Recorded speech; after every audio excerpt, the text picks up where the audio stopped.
안녕하세요. 결혼한 지 1년, 누구보다 행복한 신혼생활을 즐기며 남편과 서로 바라보는 눈에서 꿀이 뚝뚝 떨어져야 하는 이 시기에 시어머니의 오랜 열등감을 이유로 이혼을 고민해야 하는 기막힌 사연을 가지고 있는 구독자입니다.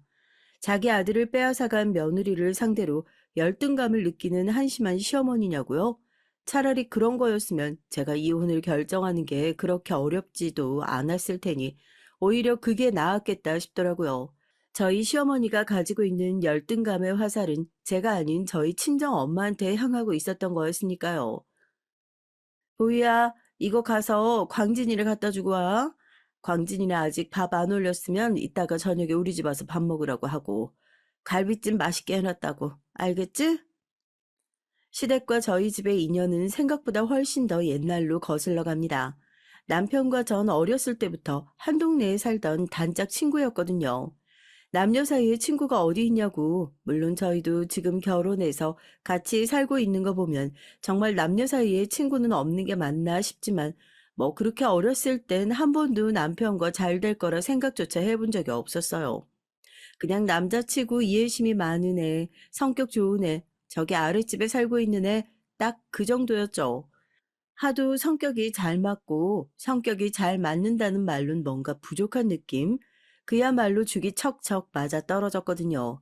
저희 둘이 그렇게 어렸을 때부터 꼭 붙어가지고 같이 다니다 보니까 부모님끼리도 서로 친해지셨고 지금은 뭐 맛있는 음식 하면 친척보다 더 먼저 생각이 나고 불러올 정도의 사이가 됐죠.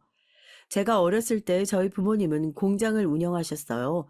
한참 경제가 성장한다, 뭐 잘 나간다, 이런 얘기들이 쏟아져 나오고 있었던 때고, 그때 유행하는 사업에 잘 편승한 덕분에 나름대로 꽤나 부유했던 어린 시절을 보냈었죠.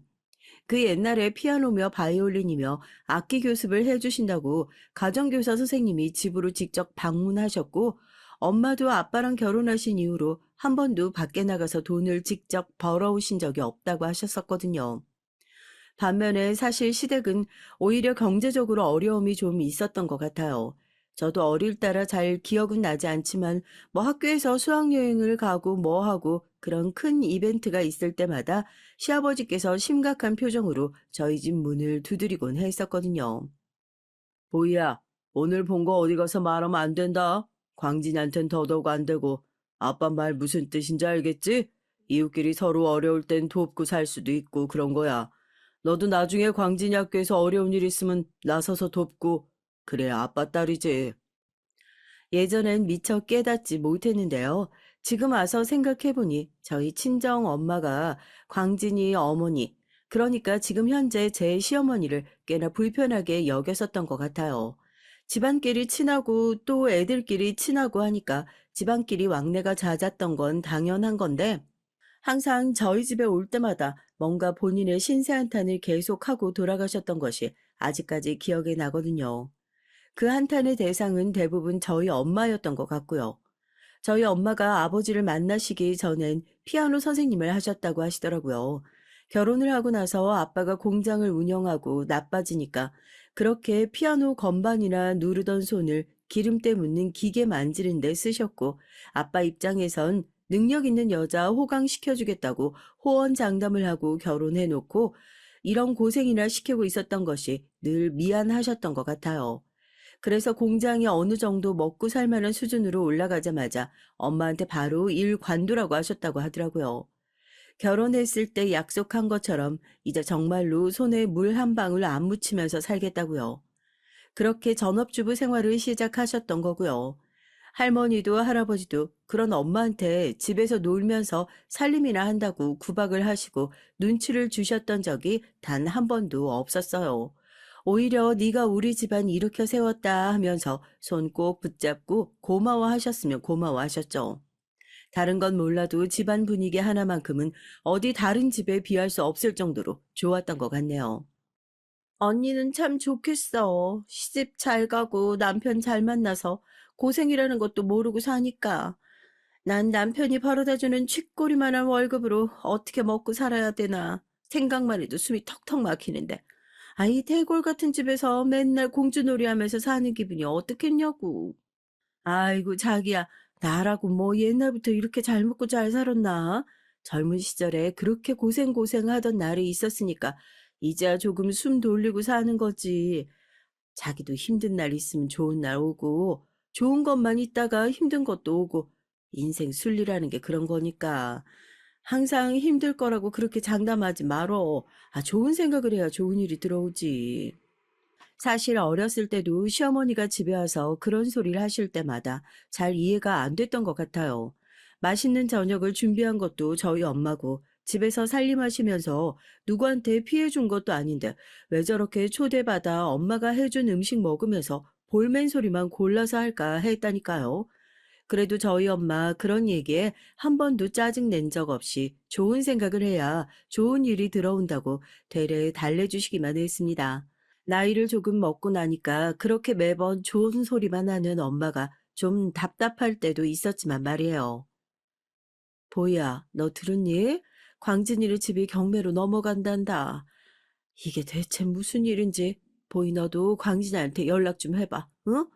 아직 애인데 얼마나 마음 심란하고 힘들 거야. 제가 고등학교에 올라간 지 얼마 안 됐을 때 시댁이 크게 휘청이게 됐어요.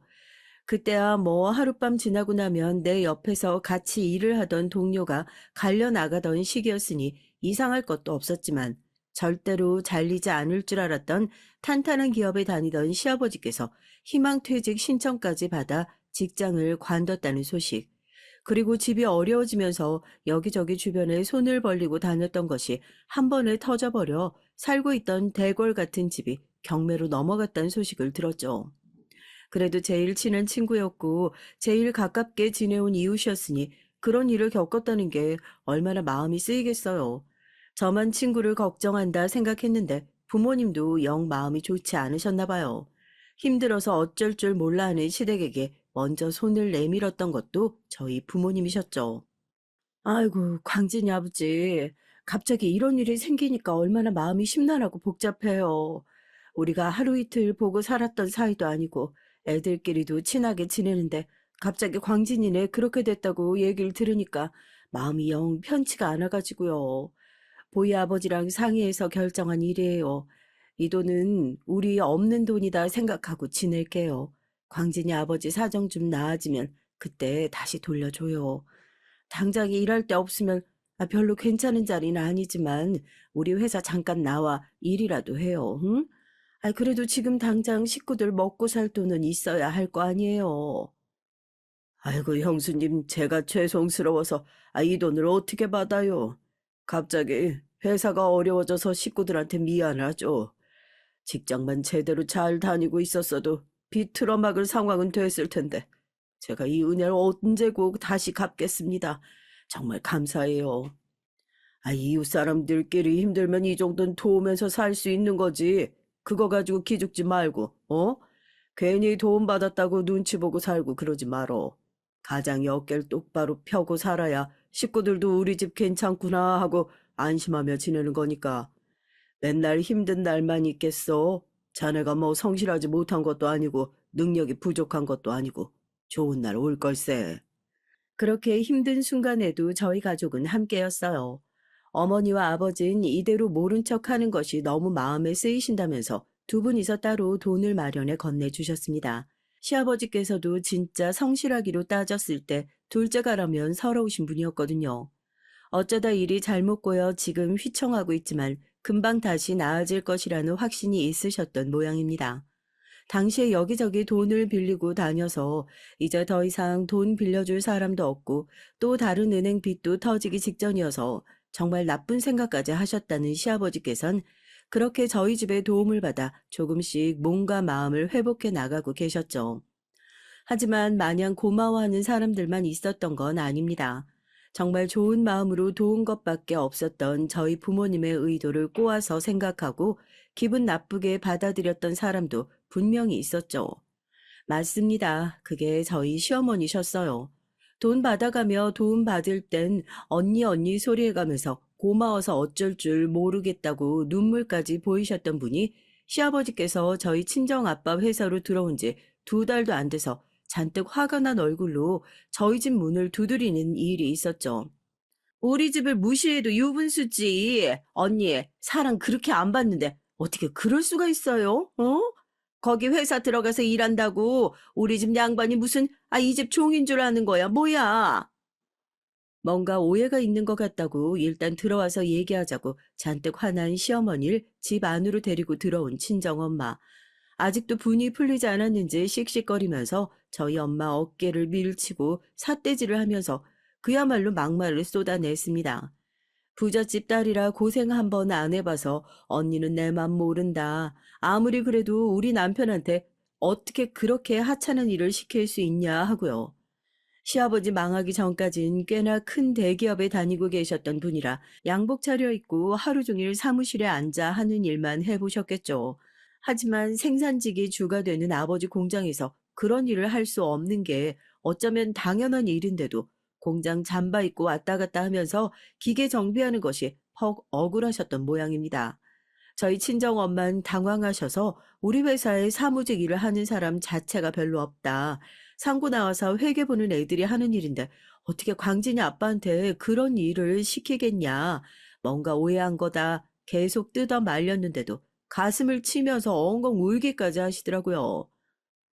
그 사람이 집에 들어오면 찬바람을 어찌나 맞았던지 손이 다 텄더라고. 아휴, 언니, 우리 힘들 때 도와주겠다고 한 거, 그것도 돈 꼴랑 몇 푼 쥐어주면서 우리 집 대놓고 무시해버리고 그러는 거 아니에요?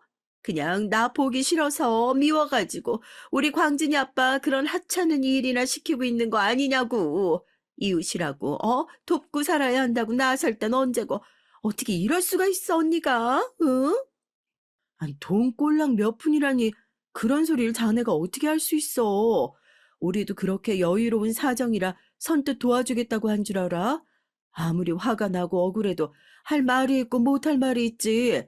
그렇게 우리 밑에서 일하는 게 영 불편하면 광진이 아버지한테 직접 와서 사직서를 내고 가라고 하든가. 사람 구해놓으니까 보따리 내놓으라고 한다고 참 기가 막혀서. 저희 엄마도 상황이 그렇게 되니까 울컥하신 거예요. 여유 있게 사는 마당에 도와준 것도 아니고 힘든 이웃을 그냥 지나칠 수 없어 큰맘 먹고 도와준 건데 그런 소리 듣고 있으니 얼마나 기가 막혀요. 그렇게 안 봤는데 오히려 서운한 쪽은 이쪽이다 하면서 시어머니를 매몰차게 돌려보냈고 그날 저녁이 돼서 시아버지와 함께 고개 푹 숙이고 눈치 보며 저희 집 문을 다시 두드렸습니다. 형수님, 이 사람도 요즘 사는 게 힘들다 보니까 실언을 한 모양입니다. 힘들게 도와주신 거 뻔히 알면서, 어떻게 사람의 은혜를 그렇게 갚을 수 있냐. 제가 따끔하게 한 소리 해뒀어요. 마음 상하신 거야 알지만, 지금 저희가 형님네 아니면 어디 도움받을 때가 있겠어요. 그냥 실수한 거라 생각하시고, 너그럽게 이해 좀 해주세요. 당신 뭐 하고 있어? 당장 형수님께 사과 안 드리고. 기어 들어가는 목소리로 죄송하다, 자기가 생각이 짧았다, 사과하는 소리를 듣고 나서야 저희 엄마도 잔뜩 끌어올랐던 화를 가라앉히실 수 있었어요. 시어머니께서 저희 친정 엄마에 대한 악감정을 갖게 됐던 순간이 있다면 그때가 아닐까 싶어요. 어느 정도 나이를 먹으니까 이 사람이 가지고 있는 열등감이 어렴풋이 보이긴 하더라고요. 저희 엄마만 보면 어렸을 때부터 부유하게 살아서 고생이 뭔지나 알고 살았냐, 남편 잘 만나서 고생 안 하고 산다 소리를 달고 사는데 저희 엄마 입장에선 그냥 억울한 거죠. 제가 봤을 때도 아버지랑 결혼하고 나서 고생하신 것밖에 없는 것 같은데 남들이 볼 땐 그게 그냥 쉽게 얻어진 것 같았었나 봐요. 광진이 엄마, 내가 진짜 편견 생길까봐 이런 얘기 안 하려고 했는데 어쩜 이렇게 나를 미워하는지 모르겠어. 안 그래? 당신 아까 얘기하는 거 못 들었어? 누가 보면 내가 광진이 엄마한테 돈 빌린 사람인 줄 알겠더라고. 사람이 좋은 뜻으로 뭘 해줘도 저렇게 고깝게 받아들이면 해준 사람이 뭐가 되는 거냐고. 나 원참. 아버지들끼리 서로 호용호제하면서 저녁만 되면 코가 삐뚤어져라 술을 마시고 들어올 정도로 가까운데 엄마들끼리는 이게 무슨 기싸움인지 고래 싸움에 새우등 터진다고 그렇게 엄마들끼리 한판 붙고 난 이후엔 괜히 중간에 끼어있는 저희가 눈치를 보게 되더라고요.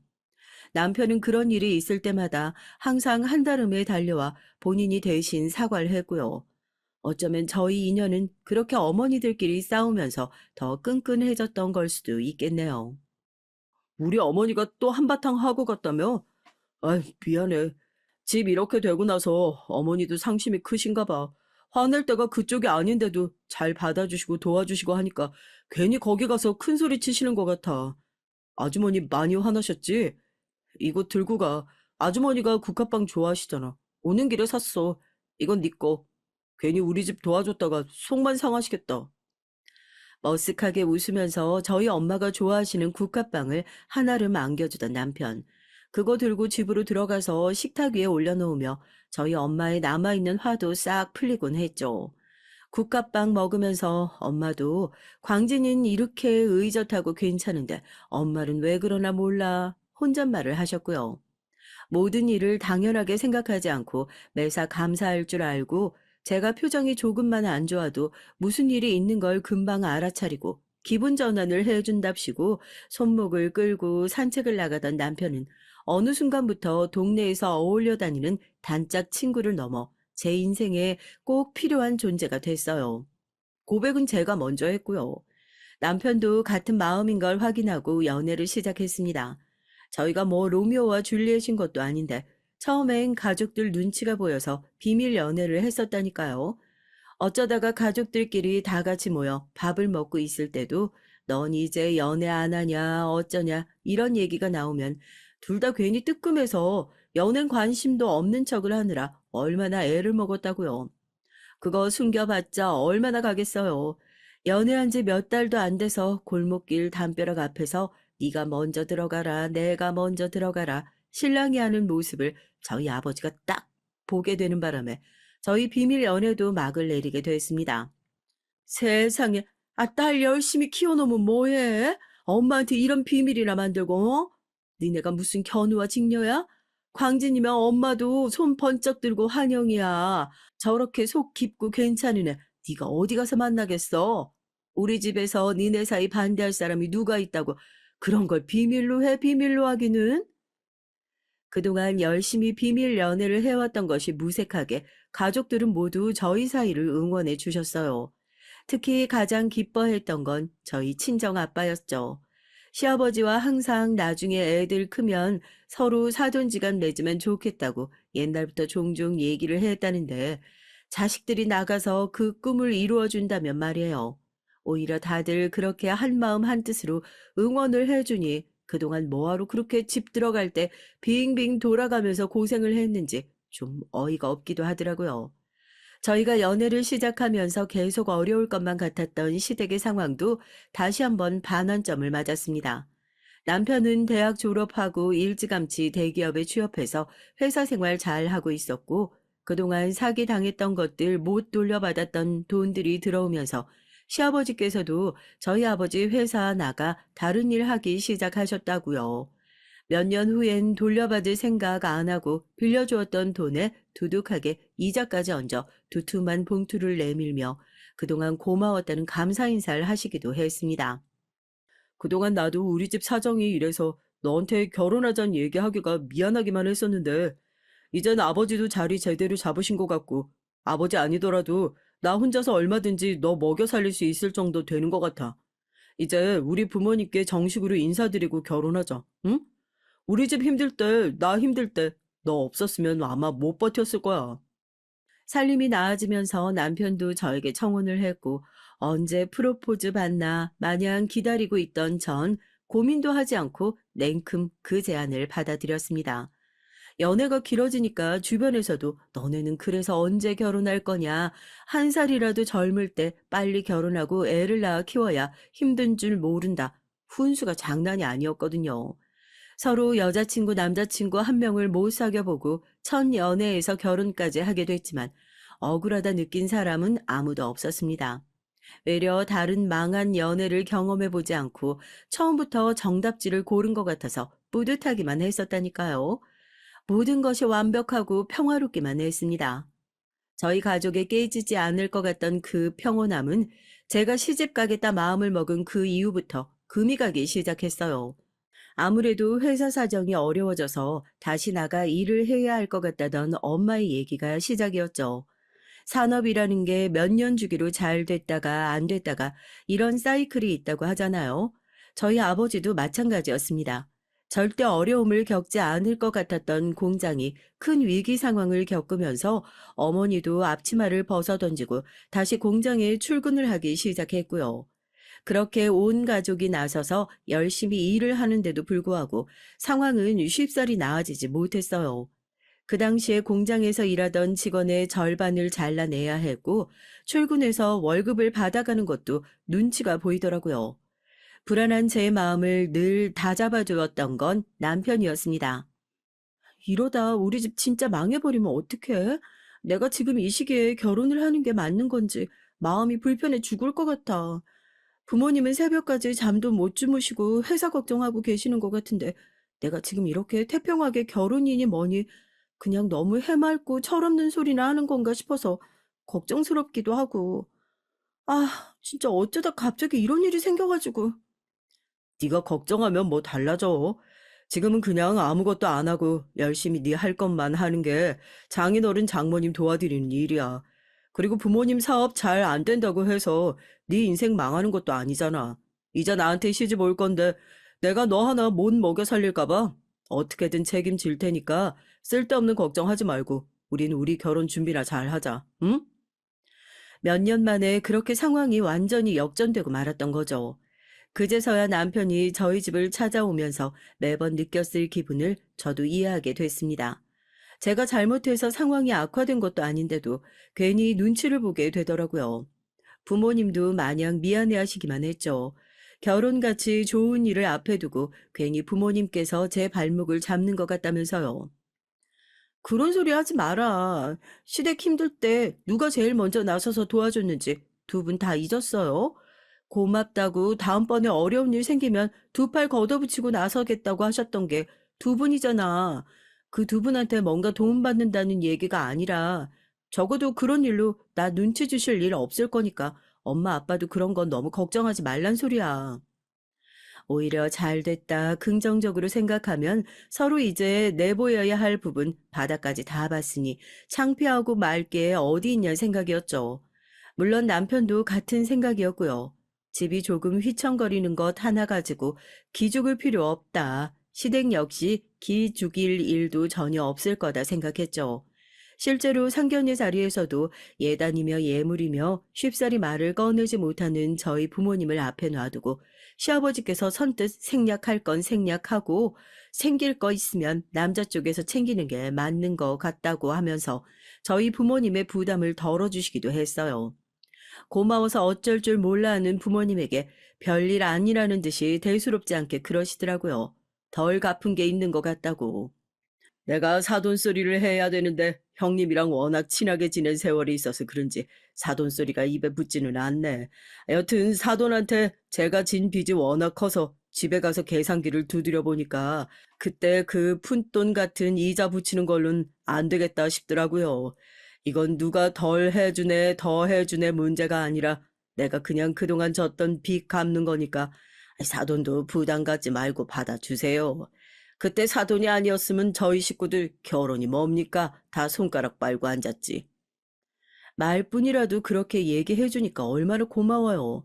하나밖에 없는 딸 결혼시키는데 한두 푼이 들어가는 것도 아닌데 이렇게 얘기를 해 주니까 마음속에 있던 부담이 좀 덜어지는 느낌이라고 해야 되나요? 저희 부모님도 신경 써줘서 고맙다고 또 나아지는 날 있으면 갚고 그렇게 서로 도움 주고 도움 받아가면서 앞으로도 잘 살아보자 훈훈한 분위기에서 마무리가 됐습니다. 그때까지만 해도 현명하신 시부모님, 자상한 남편, 이것보다 더 시집 잘 갈 수 있을까? 그런 생각을 하면서 결혼식장을 밟았어요. 결혼은 해봐야 안다고 집안과 집안이 만나는 일이기 때문에 내가 아무리 잘해도 기분 상할 일이 생길 수밖에 없다던 많은 사람들의 말은 정말 사실이더라고요. 남편이랑 제가 아무리 죽고 못 사는 사이와는 별개의 문제였죠. 문제는 시어머니였습니다. 사실 더할 나위 없이 완벽한 결혼이었다고 했지만 사실 유일하게 저희 결혼에 대해 반기를 드셨던 분이 시어머니였다는 걸 전 이미 알고 있었거든요. 한 동네에 살다 보니 굳이 나서서 들으려고 하지 않아도 제 얘기들을 우연치 않게 들을 때가 있었거든요. 상견례를 얼마 앞두기 전에 동네 마트에서 아주머니들이 지나가듯이 했던 얘기요. 저기 맞지? 집쫄딱 망했다고. 아, 이번에 결혼한다고 그러던데 금산댁에 불만이 엄청 많은가 보더라고. 아, 자기 아들 뼈 빠지게 키워놨는데 결혼시켜서 장인 장모나 모시게 생겼다고 하면서 아유, 솔직히 나 같아도 그래. 아, 결혼할 때 뭐 하나 제대로 해주지도 못할 것 같다던데. 어머머, 아유, 그거 자기가 몰라서 하는 소리지. 금산댁이 저 집에서 받아간 도움이 얼마나 많은데, 친정집 아니었으면 어려웠을 때 아주 가족들 다 쫄쫄 굶게 생긴 거 겨우 살아났대잖아. 사람이 진짜로 머리 검은 짐승도 아니고, 아, 어떻게 은혜를 입었으면서 갚을 줄도 알아야 하는 거 아니겠어? 금산댁도 참 웃긴다. 아, 억울해할 것도 많어. 사람이 무슨 욕심이? 충남 금산댁에서 시집을 오신 시어머니를 아주머니들 사이에선 금산댁, 금산댁 하고 불렀거든요. 그 얘기를 듣는 순간, 아, 우리 집 얘기구나 하고 딱 알아차렸죠. 그때 진작에 결혼할 집안 뒷담 화나 하고 다니는 이상한 여자구나 하고 결혼을 물렀어야 하는 거 아니냐고요?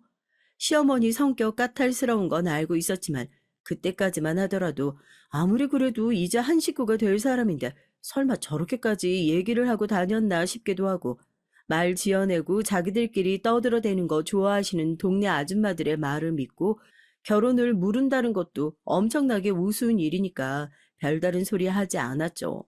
하지만 그때 눈치를 채고 이 결혼을 물렀어야 했나 봅니다. 제가 시집을 가고 까탈스러움이라는 단어로 표현하기도 민망할 정도로 시어머니의 어마무시한 갑질이 시작됐거든요. 대체 이제 막 시집 온 며느리한테 갑질을 할 게 뭐가 있어서 그러는 거냐고요. 그게 말입니다. 그중 가장 피곤했던 부분이 툭 하면 꺼내는 친정 얘기. 정확히 꼭 집어 얘기하자면 친정 엄마에 대한 얘기였죠. 저희가 신혼여행을 유럽으로 다녀왔어요. 결혼을 할 당시 제가 모아둔 돈도 그렇게 많지 않았고, 친정에서 도움을 줬던 것도 아니니까 결혼식을 최대한 간소화시켜서 하자는 생각이었거든요. 조용히 제주도나 다녀오자 얘기를 했었는데, 시아버지께서 아무리 그래도 평생 한 번밖에 없는 신혼여행인데, 제주도야 너희들 시간 될 때 그냥 둘이서 국내 여행으로 다녀와라 하고 신혼여행 비용을 지원해 주셨어요. 처음엔 이렇게 덥석덥석 받아도 되는 건가 싶어 마음이 무겁기도 했는데 또 시아버지께서 워낙 시집간 이후에 절 아끼고 챙겨주셨으니까 감사한 마음으로 어머님 아버님 선물이다. 제대로 된 걸 사가야겠다 했죠. 장모님 선물 그걸로 괜찮겠어? 난 잘 모르겠는데 주변 사람들 얘기 들어보면 딸 시집 보낸 것도 서운하신데 괜히 엄마 좀 덜 챙기는 것 같다 이런 생각 들면 엄청 서운해 하신다고 그러시더라고. 진짜로 남의 딸 된 것 같고 돈 때문에 그러는 거면 내가 얼마든지 보태줄 테니까 걱정하지 말고 괜찮은 선물로 골라. 안 그래도 상견이 하기 전에 장모님 가방이라도 하나 사드리려고 했었는데 워낙 정신이 없어서 나도 나중에 기회 되면 뭐 하나 제대로 챙겨드려야겠다 생각만 하고 있었거든. 이럴 게 아니라 아울렛이라도 들리자. 가족들 선물 한 번에 사게. 그렇게 남편은 친정 부모님 드릴 선물을 고르고 전 시부모님 선물을 고르고요. 누구 한 분 안 서운하시게 금액대를 좀 맞춰가지고 사자 신신당부했었는데 남편은 이렇게 예쁜 딸 주신 장모님을 어떻게 그렇게 서운하게 챙길 수 있냐면서 자기 돈을 더 보태서 꽤 괜찮은 가방 하나를 샀습니다. 그것도 모르고 전 적당한 금액대에서 어머님 아버님 드릴 선물을 각각 샀고요. 신혼여행 다녀오는 내내 지금이라도 뭐 하나 더 사서 금액대를 좀 맞출까 했었는데 남편은 우리가 언제적부터 봤던 사이인데 그런 거 가지고 신경을 쓰냐고 대수롭지 않게 말했죠. 그래, 신혼여행을 잘 다녀왔고 유럽은 뭐 좋지도 않은 거 비행기만 오래 타고 피곤하긴 하지. 예, 이제 출근도 바로 해야 되는데 피곤하니까 좀 가까운 데로 다녀오라니까는. 짧은 휴가를 끝내고 바로 출근을 해야 하는 남편이 걱정스러우셨는지 그러게 가까운 데로 갔다 오지 그랬냐. 근처에 일본이니 대만이니 좋은 데도 많은데 왜 꼭 그렇게 멀고 돈 많이 들어가는 데로 다녀왔냔 잔소리는 덤이었죠. 친정 살림이 넉넉할 땐 이런 말 한마디 한마디에 눈치 볼 일도 없었던 것 같은데 말 그대로 친정 지원 없이 한 결혼이라 그런지 돈 얘기 나올 때마다 사람이 괜히 위축되고 작아지는 걸 어쩔 수가 없더라고요. 참 속상했죠. 그래도 남편이 옆에서 분위기 바꿔보겠다고 엄마 보이가 사가지고 온 선물 좀 보라고 보이가 엄마 준다고 신혼여행 가서 마음 편하게 즐겨야 하는데 선물 고르느라 신경 쓰느라고 아주 애를 먹었다고 하면서 자연스럽게 대화를 끊었습니다. 어머님도 그래 네가 선물을 뭘 사왔는지 한번 보자 하는 듯이 팔짱을 끼고 제 선물을 푸는 걸 가만히 지켜보시더라고요. 뭐 가방? 예. 아이고 진짜 기가 막혀. 요즘에 이런 브랜드를 누가 들고 다닌다고 그래? 어? 너 이거 나 어디 메고 다니면서 창피 좀 당해봐라 하고 그러는 거지? 이걸 얼마를 주고 샀다고? 얘가 경제관념이 아무리 없어도 그렇지. 아 남편이 고생해서 벌어온 돈을 가지고 물 쓰듯이 쓸리에 내 얘가. 아 세상에 그 돈이면 여기 들어와가지고 이거보다 몇 배는 더 좋은 가방을 훨씬 더 많이 쟁여놓다시피 살 수 있는데. 아이고 난 됐다. 별로 마음에 들지도 않으니까. 이거 도로 가지고 가서 네가 들고 다니든지 니네 엄마를 주든지 해라. 엄마 잘 어울리시겠다. 순간 괜히 억울한 마음에 눈물이 핑 돌더라고요. 남편 말대로 신혼여행 가서 하루 종일 시댁 선물 고른다고 신경 쓰고 머리 터졌던 것 같은데 막상 선물을 받을 주인공인 어머님은 이게 이래서 마음에 안 든다, 저게 저래서 마음에 안 든다 하고 싫은 소리만 하시니까요. 그리고 여태까지 요즘에 이런 브랜드를 누가 들고 다니냐, 이거 들고 다니면 자기 망신당하는 거나 다름없다 얘기하셨던 분이 이거 나는 안 들고 다니니까 니네 엄마나 주라고. 제가 아무리 꼬아듣지 않으려고 노력을 해도 이건 좀 아니다 싶은 거예요. 괜히 이 앞에서 꼴사납게 눈물 흘리는 것도 싫고 해서 입만 꾹 다물고 눈물을 참았습니다. 시어머니 갑질 거기서 안 끝났죠. 그래서 잘난 너희 엄마 선물로 뭘 샀는지 한번 보자. 응? 아, 영수증이 있을 거 아니야. 뭐 샀는지 한번 나도 구경이나 해보자고. 이거니? 이거야? 아, 이게 뭐야? 너 진짜 장난하니? 내가 설마 했다. 니네 엄마는 이렇게 비싼 브랜드 사다가 주면서 나는 이거나 먹고 떨어져라 이거야? 며느리가 돼서 처음부터 이렇게 친정에 뭐 퍼주고 싶어서 잔깨나 부리고 있으면 내가 널 예쁘게 볼래야 예쁘게 볼 수가 있겠냐고. 어쩜 크면 클수록 하긴 뭐 그 피가 어디 가? 엄마, 지금 무슨 말씀하시는 거예요? 보야, 일어나. 이만 가자. 신혼여행 다녀와서 제일 먼저 엄마 선물 챙겨주고 싶다고 한달음에 달려오네. 지금 앉혀놓고 무슨 말씀하시는 거냐고요? 보이가 뭐 어디 돈이라도 빼돌려서 친정 챙기는 그런 사람으로 보이세요? 장모님 선물 내가 고른 거예요. 서로 서운해 하시니까 이걸 보탤까 저걸 보탤까 하는 거 제가 그러지 말라고 그랬고요. 귀한 딸 보내주시고 서운하실까봐 내가 신경 좀 더 썼어요. 결혼식 때도 그렇고 원래 안 그러시다가 왜 이렇게 갑자기 유난스럽게 구시는 거예요? 하나밖에 없는 아들 장가 가자마자 이혼당하는 꼴 보고 싶으셔서 그러신 거예요? 얘 말하는 꼴 좀 봐봐. 너 아주 그새 네 마누라한테 홀라당 넘어가가지고 니네 엄마한테 못하는 말이 없다, 응? 얘가 원래 이런 애가 아니었단 말이야. 대체 네가 옆에서 뭐라고 구워 삶았길래 얘가 이런 소리를 하냐고. 나 정말 억울해 죽겠네. 사람들이 아들 장가 보내고 나면 아들 뺏기는 거라고, 어? 아이고, 이렇게 하루아침에 180도 달라질 줄 누가 알았겠어. 너를 내가 얼마나 힘들게 키웠는데, 아휴, 뼈 빠지게 길러준 엄마한테, 어떻게 그래? 뭐가 그렇게 억울하신 건지 발까지 동동 구르면서 눈물을 쥐어 짜내는 시어머니를 보고 순간 팔에 오소소 소름이 돋더라고요. 내가 무슨 집에 시집을 온 거냐 하고요. 다행히 눈치 빠른 남편이 자기가 생각해도 이건 좀 아니다 싶었는지 시어머니를 딱 막아서고 이제 막 시집 온 사람 이렇게 잡들이 하지 마시라. 앞으로 한 번만 더 이런 행동 보여주시면 자기가 나서서 집에 안 오겠다. 아주 으름장을 딱 놓고 제 손목을 잡고 나갔어요. 남편도 몇 번이나 미안하다고 사과를 하더라고요. 엄마가 저러시는 분 아닌데 왜 갑자기 저러시는지 모르겠다면서요. 미안해. 우리 엄마가 가끔 유난스러울 때가 있다는 건 나도 알고 있었는데 설마 결혼한 아들한테까지 이런 식으로 그러실 줄 몰랐어. 내가 중간에서 중간 역할 잘해야 되는데 오늘 남편으로서 중간 역할 한 건 완전 빵점이네. 대충 저러시다 말 거야. 당신도 너무 마음 쓰지 말고. 나도 앞으로는 당신 말 좀 잘 들어야겠다. 그러니까 당신이 선물 비슷한 가격으로 하자고 했을 때 그 말 듣는 거였는데 여자 말 들어서 나쁜 거 하나 없다는 걸 결혼하자마자 너무 매운맛으로 배워버렸네. 기분 많이 안 좋지. 오늘 저녁 밖에 나가서 당신 좋아하는 장어라도 먹을까? 사과하는 거니까 무조건 내가 살 거야. 알지? 시댁이랑 싸우고 등 돌리는 이유의 90%는 남편의 태도 때문이라고요. 제가 그래서 집 나간 며느리 되지 않을 수 있었던 이유가 남편 덕분이었던 것 같다는 생각을 많이 해요. 그 뒤에도 화가 안 풀리셨는지 저한테 바로 전화하셔가지고 넌 뭐 하나부터 열까지 네 남편한테 고자질을 한다는 둥, 그렇게 아들이랑 엄마 사이를 이간질 해놓으면 안 된다는 둥, 전 이해도 되지 않는 말도 안 되는 궤변을 늘어놓으셨을 때도 남편이 바로 그 전화 뺏어 들고 한 번 더 전화하셔서 이런 소리 하시면 진짜로 이 사람 핸드폰에서 엄마 번호 차단해 놓을 거다. 그럴 줄 알아라 하고 딱 잘라 거절을 해주더라고요. 저도 나름 똘똘하고 남한테 싫은 소리 잘하는 사람이라고 생각하고 컸는데 이게 시집을 가게 되면 시댁의 어마무시한 기세에 갑자기 기가 죽기라도 하는 건지 평소라면 잘 했을 말도 입이 잘 안 떨어지는 게 참 이상하기만 했죠.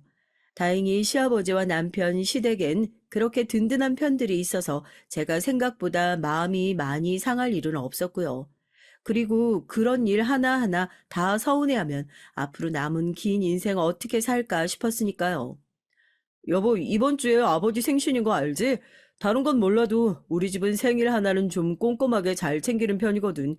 이해 안 될 수 있겠지만 워낙 없이 살았을 때 가족들끼리 생일도 잘 못 챙기고 넘어갔던 그런 것들이 한이 돼서 더 그런가 봐. 당신이 좀 번거롭더라도 주변에 괜찮은 식당 한번 찾아봐 줄 수 있을까? 당신이 직접 식당 골랐다고 하면 아버지가 더 좋아하실 것 같기도 한데. 처음 챙기는 생일인데 정말 식당 예약만 해두면 괜찮겠어? 난 나중에 또 괜히 서운해하실까 봐 걱정이 돼서 그렇지. 난 정말 안 힘드니까 집에서 내가 생신상 차려도 돼. 매년 하는 것도 아니고 시집 오고 나서 첫 생신상 챙기는 거 엄청 지켜보고 계실 텐데. 당신 왜 그래? 옛날에 그 당당하던 사람으로 돌아와야지. 왜 이렇게 풀이 죽고 기가 죽었어? 나 다 당신 생각해서 얘기하는 거야. 이번에 이렇게 한번 제대로 챙기기 시작하면 내년엔 기대 안 하실 것 같아? 내후년엔 기대 안 하실 것 같고 처음 시집 온 거니까 처음이자 마지막으로 한 번만 하자. 이런 생각들 결국엔 당신한테 다 독되는 거야. 우리 집에선 적당히 나처럼 살아야 할 필요가 있다니까. 당신처럼 99번을 잘하는 사람이 있으면 딱 한 번 잘못하는 게 더 눈에 확 들어오는 법이고, 나처럼 99번 못하는 사람이 있으면 딱 한 번만 잘해도 엄청 잘한 것처럼 보이고 그러는 거야. 당신 성격상 한 번을 못해도 99번을 잘해야 속이 시원하겠지만, 시집살이 편하게 하려면 내가 했던 얘기도 잘 한번 생각해줘. 그런 생각을 해준다는 게 어디예요. 제가 시집 온 이후로 너무 힘이 들어가 있는 것만 같다면서 조금은 힘을 빼고 가족들을 편하게 대해도 좋을 것 같다고 얘기를 해주는 남편이 고마웠습니다. 그래도 시집 오고 나서 처음 맞는 아버님 생신인데 내가 직접 못 차려들어도 성의는 다 보여야겠다 싶어가지고 식당 예약도 제가 직접 하고 뭐 아내 풍선이며 뭐며 생일상 꾸미는 것까지 일찌감치 식당에 전화해서 준비해달라 부탁까지 하고 만반의 준비를 다 마친 상태였어요. 이거 그냥 딱 들어오면서 보시면 그래도 며느리가 이거 준비하느라 고생 참 많이 했겠구나 그런 생각은 드실 수 있도록 말이에요. 하지만 저도 예상하지 못한 변수가 하나 있었습니다. 여보, 어떡하지? 나 지금 케이크 찾아가지고 식당으로 가고 있는 중인데 차가 너무 밀려서 조금 늦을 것 같아. 저기 기사님, 지금 가면 얼마나 걸릴까요? 여보, 어떡해. 어머님, 아버님 다 도착하셨어? 당신이 나 케이크 찾으러 가서 조금 늦을 수 있다고 얘기 좀 잘 해주면 안 될까? 내가 식당에다가 세팅이랑은 다 얘기해 놨거든. 코스 시작해 달라고 말하면 바로 음식이랑 가져다 주실 거야. 많이 늦진 않을 것 같고 한 5분? 아니다. 내가 현금도 뽑아가지고 가면 한 10분 늦을 것 같아. 나 기다리지 말고 먼저 식사부터 하시게 좀 도와줘. 원래는 시간 맞춰 케이크 배달이 와야 정상인데 그날따라 늘 주문하던 가게 사장님이 정신이 없으셨던 건지 케이크 픽업을 못 해왔다며 황급하게 전화가 오신 거예요. 아무리 그래도 생일상에 케이크가 빠지는 건 말이 안 될 것 같아서 제가 찾아가겠다 말을 하고 택시를 타고 달려가고 있던 중이었죠. 남편은 시부모님 모시고 식당으로 가는 걸 맡아 절 도와줄 수 없었고요. 택시 뒷자리에 앉아 아무리 발을 동동 구르고 괴로워해봐도 이미 정해져 있는 거리가 짧아질 수 있는 것도 아니고 애만 타는 겁니다. 그래도 땀까지 삐질삐질 흘려가면서 계속 시계를 쳐다보는 저를 보고 기사님이 조금 서둘러 주신 덕분에 딱 10분을 다 채워서 늦지 않았고요. 거의 한 6분 정도 늦었던 것 같아요. 식당 들어가니 시부모님은 즐겁게 웃으시면서 식사하고 계셨고 저도 얼른 죄송하다고 숨을 고르고 자리에 앉았습니다. 아이고, 우리 귀한 며느리 이렇게 숨찰 때까지 뛰게 해서 어떡하냐.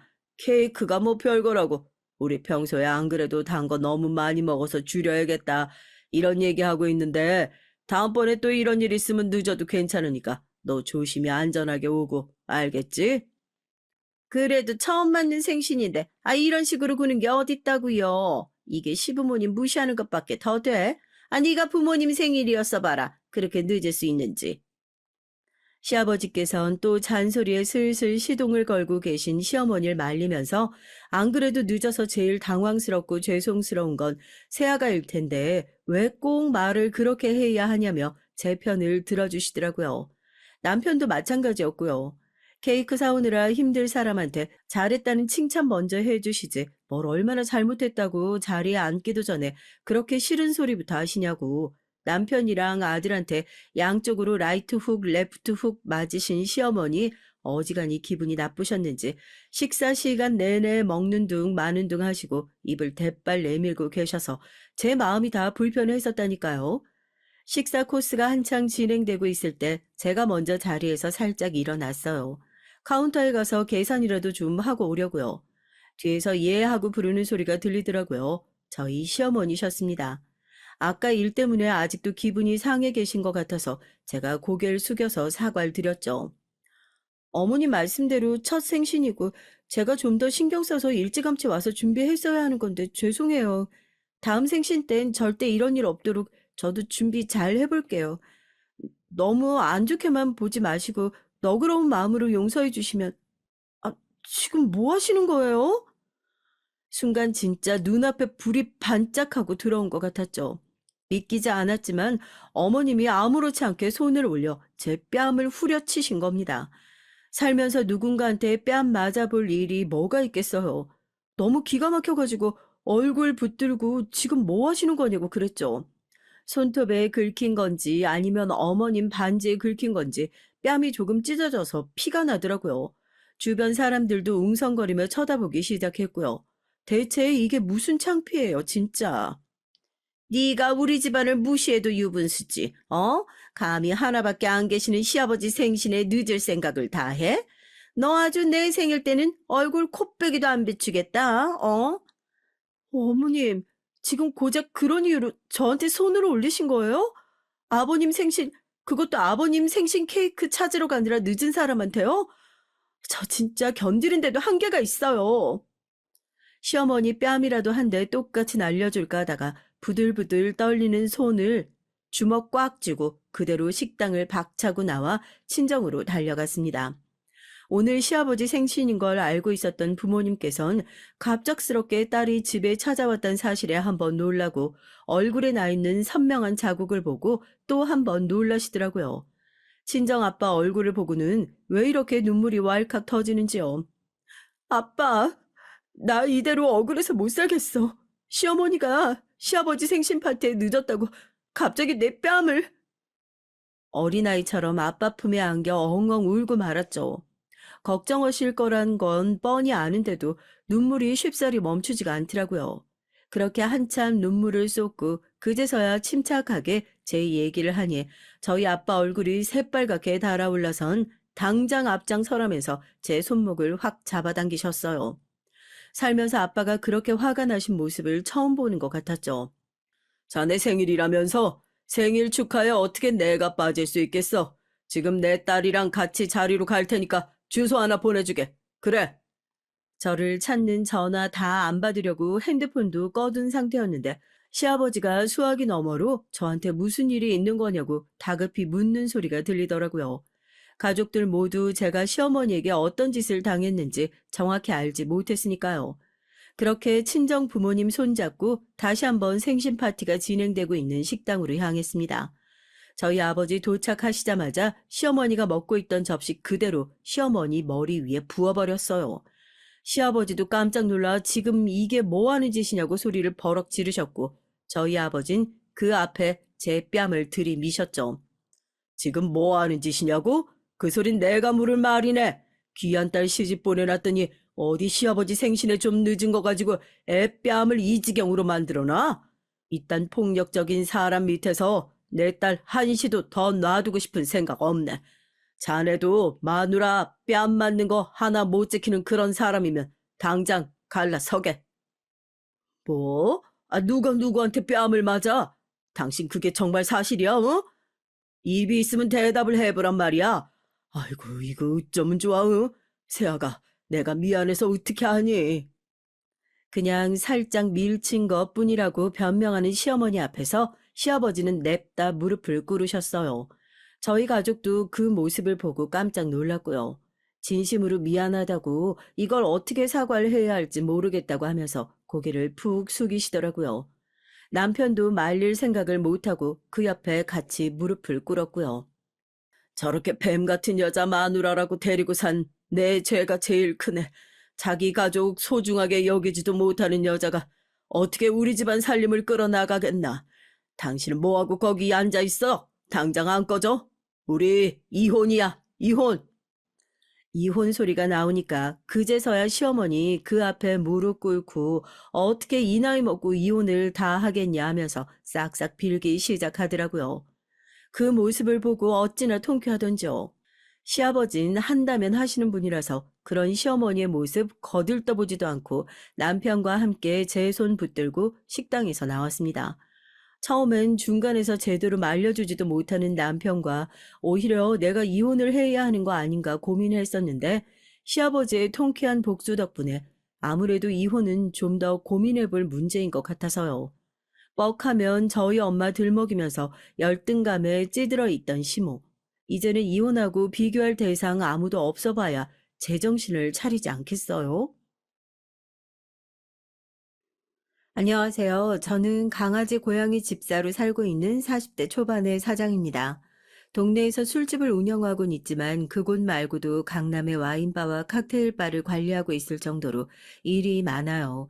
몸이 10개라도 모자랄 정도로 바쁘게 살고 있죠. 그 와중에 바리스타 자격증까지 따려고 준비 중에 있어요. 너무 과하게 열정적인가 싶은 순간도 있지만 바쁜 것이 좋더라고요. 전 일찍 결혼을 했지만 남편과의 사이에 아이가 생기질 않더군요. 그래서 일찌감치 포기하고 강아지 2마리와 고양이를 키우고 있답니다. 무슨 일을 하느냐고 묻는 사람들에게 명함을 내밀면 많은 분들이 술집을 하느냐고 반문하는 경우가 대부분이에요. 그중엔 저를 내려다보는 시선으로 깔보는 사람들도 많죠. 무슨 제가 업소 마담인 것처럼 데리고 있는 여자들 물은 어떠냐고 무례하게 묻는 사람들도 있답니다. 물론 그런 사람들 시선이 불편하진 않다면 거짓말이겠죠. 저에 대해서 뭘 얼마나 알아서 그런 말들을 뒤에서 할까 화가 나기도 하고요. 그래도 전 제가 하는 일이 조금도 부끄럽지 않습니다.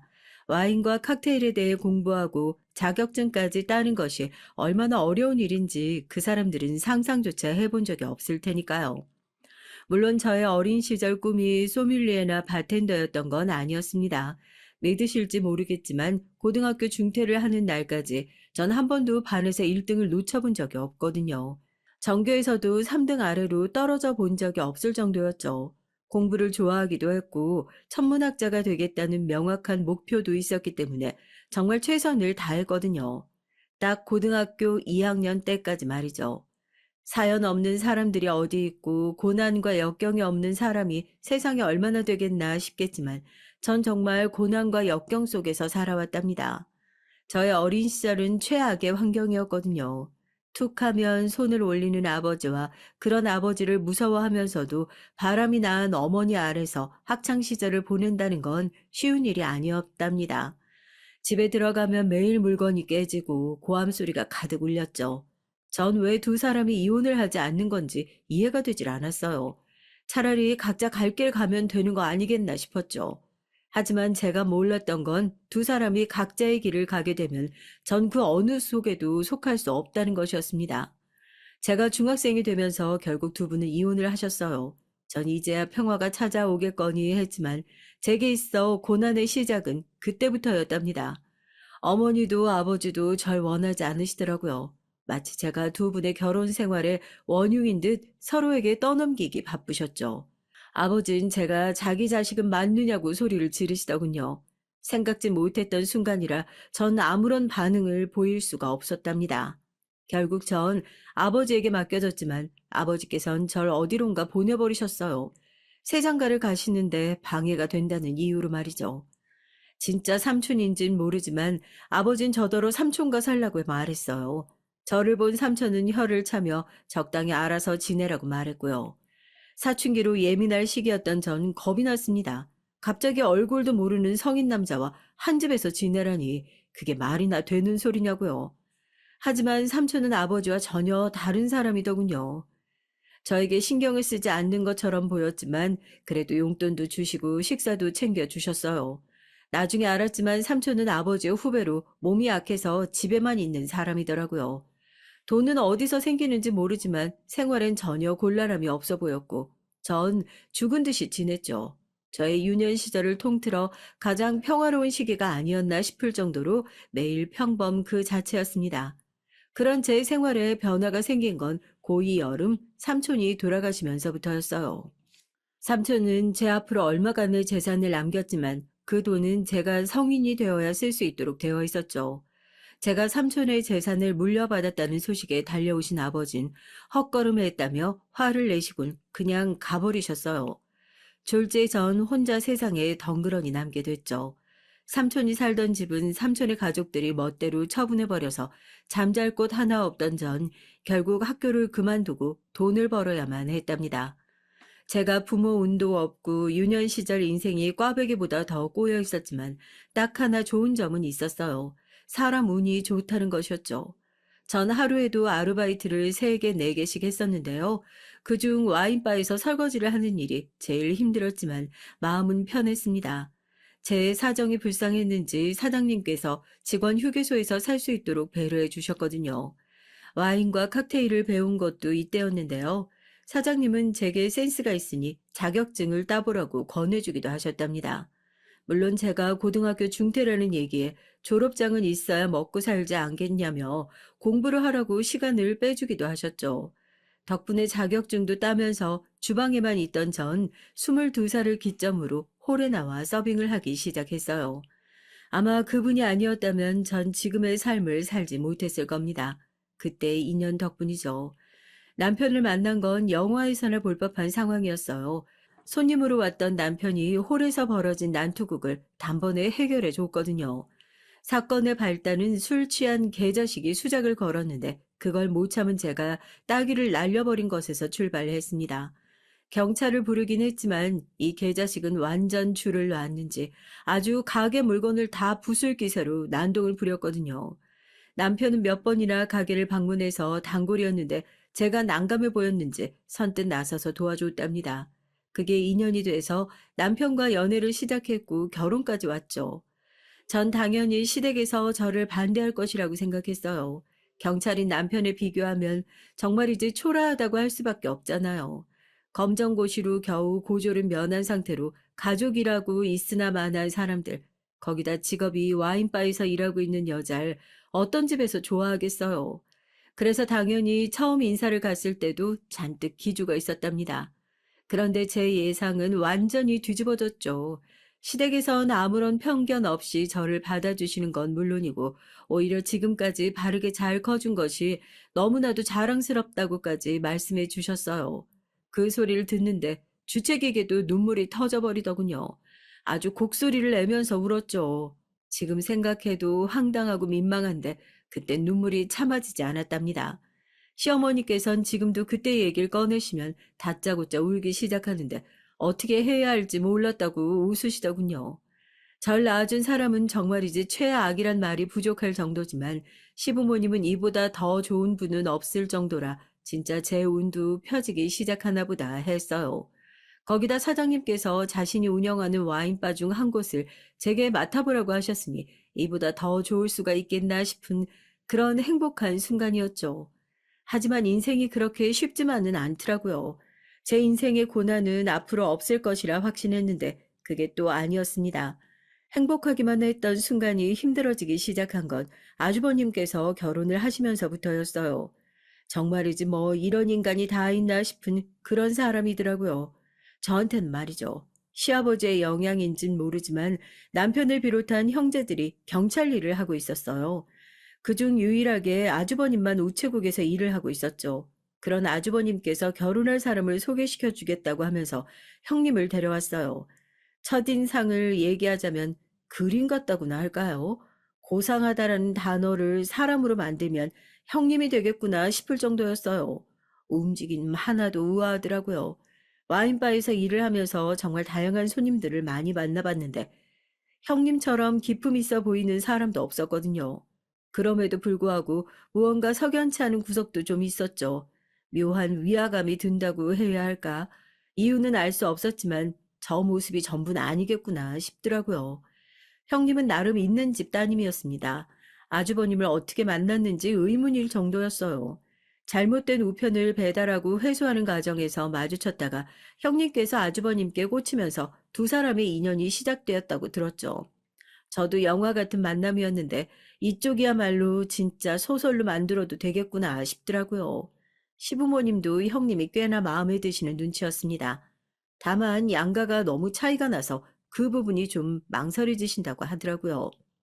그래도 너무 한쪽이 기우는 결혼은 하는 게 아니거든. 아유, 괜히 집에 큰 소리만 생기지. 무슨 그런 말씀을 하세요, 어머니. 우리 집안이 어때서요? 경찰 집안이 어디 빠지는 집안 아니죠. 하여튼 말은 잘하지. 하지만 뭐가 자꾸 걸리는 기분이다. 아유, 괜히 일어나 싶기도 하고 마음이 왜 이런지 모르겠다. 전 아주버님을 믿어보라는 말로 불안해하시는 시어머니를 달랬습니다. 이 순간을 전 두고두고 후회해야 했지만 말이죠. 그 뒤로 형님은 몇 번 집에 와서 함께 식사를 했어요.